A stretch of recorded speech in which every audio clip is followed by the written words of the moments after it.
What does it mean to love dunya? Does it mean that we're not allowed to have nice things? Does it mean we're not allowed to have jobs and get married and have nice houses? Of course we can. In fact, there were many companions who were extremely wealthy. But the problem is that the dunya has taken over our hearts.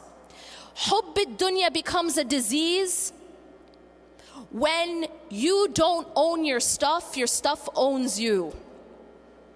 You don't own your money owns you. You don't own your status owns you. You don't own your power owns you.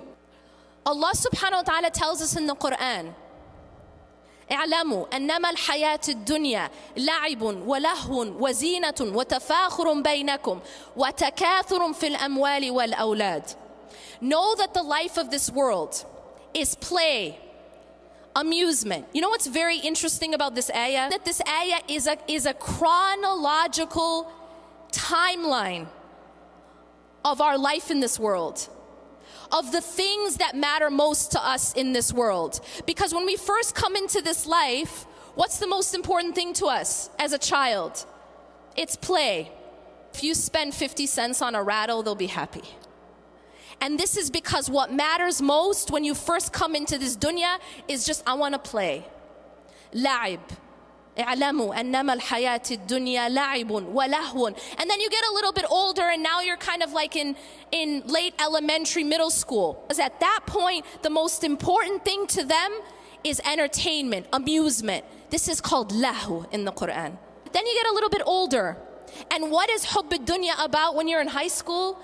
Well, pretty much it's about what you look like, what you're wearing. This is the time when people are so concerned about what they look like, because what you look like becomes of utmost importance. And so here Allah says zina. Zina is adornment, looking good. وَتَفَاخُرٌ بَيْنَكُمْ. Now it's about proving yourself.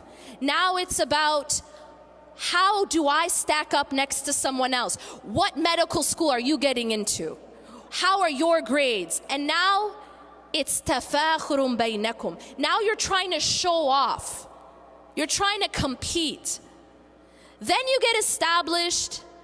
You get a big house, nice car, and children.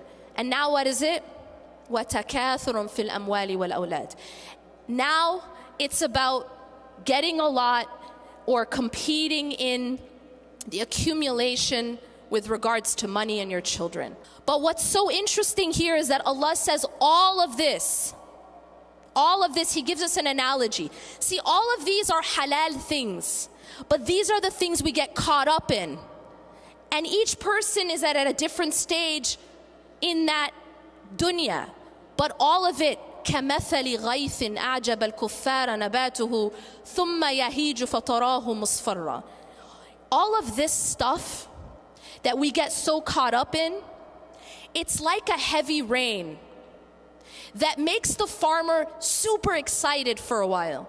Because what happens? It brings vegetation. But then what happens to that vegetation? These things that we chase, what happens to it? It starts to crumble, becomes dry and yellow, and then it just becomes nothing.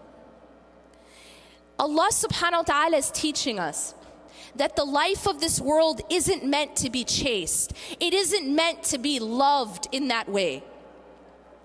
And when you take hubb ad-dunya and you fill your heart with it, it actually causes all types of other spiritual diseases.